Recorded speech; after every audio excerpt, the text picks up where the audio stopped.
So let's understand the process of translation, which is the step after transcription that you might have seen in the earlier videos. So if you have not seen transcription, then you can check out the description where I have provided the link of transcription. So let's see. So now let's talk about the translation.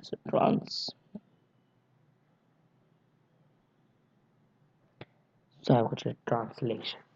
Now this is the strand of uh, yes, it's an mRNA which has copied all its genetic information of DNA from and has come out of the nucleus into the cytoplasm, where it will perform the further process, or actually it will participate in the further processes of translation and translocation. So the main task in the translation is of the tRNA. So we have another type of tRNA. Oh, sorry, another type of RNA, which is known as tRNA. So it stands for transfer RNA. So the structure of transfer RNA or tRNA, we'll say, is just like this. I will show you in a second. So it's just like this. So and then the same structure. Yes. So this is something. This is the structure of the tRNA. Now the tRNA produces anticodons. So let me first tell you what is codon and what are anticodons. So these are so three bases together make one codon. So this is my one first codon. So this is the first codon. This is my first one. Then this is the another, and this is the third. So I have here a third. Actually, there are actually a total of 64 codons. But for the sake of video and for much simplicity, I have shown just three here. So these are the codons. So so the three bases together make one codon. And now you might have guessed the meaning of anticodon. The anticodon means the one complementary to codon. So let me write the all the things that I explained just now. So codon means three bases together, or you can say as the group of three bases. So I will write, so group of three bases, the group of three group. And anticodons means complementary to that group. So anticodon, complementary complementary to the codon. So it produces anticodon so that it can attach itself to it, and hence form the amino acids or the proteins. So amino acids produced here are just like that. So let us take for example, as for just as for simplicity, like this as lysine, the protein lysine. So it can be anything. It can be osin, then it can be insulin, it can be hemoglobin. But as for the sake of video again, I'm using lysine here.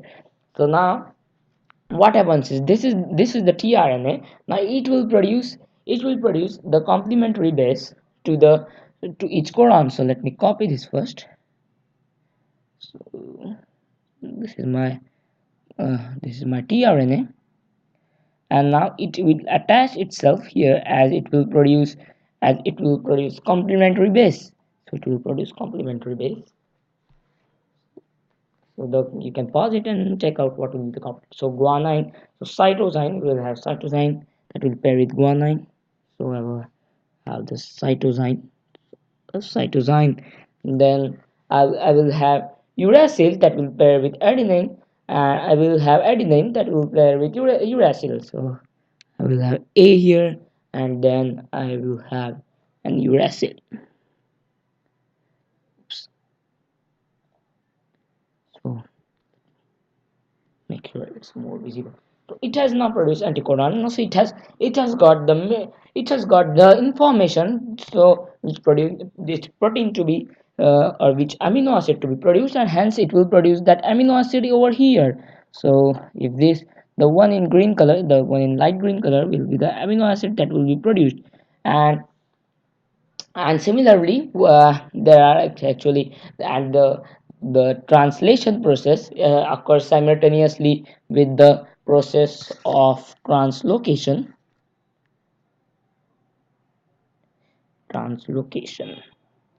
But in the future videos, till in the next video after this, I will explain the translocation. So I will not. So this is the protein produced, and then these proteins will be joined by the peptide bonds. They will be joined by peptide bonds, and hence the necessary protein, and the actually the, I mean, these are the amino acids, but for simplicity we are using it as protein. So these, so the molecules will be formed, and hence we will get the required protein. And this continues till the end codon and then start codon, that we will see in the video of translocation. So till now we saw that we had the mRNA, the tRNA, which produces an complementary sequence, the codon of the one on mRNA, and hence the molecules of amino acids are formed. Now for better understanding, let's take another example. So again, I have got another tRNA, and now the sequence is changed, so it will also, this is the another tRNA, so don't confuse that I am using the same, though I have copied it, this and another tRNA. So I will have, so the cytosine will pair with guanine. So I will have guanine here, and then again I will have cytosine, and then I will have uracil. Then it will again form the necessary amino acid. So it will form the necessary amino acid, and this keeps on going as I mentioned in the earlier videos, that this strand, this is much longer, and the part I am showing is just can be this much part only, so it has to cover all this distance here.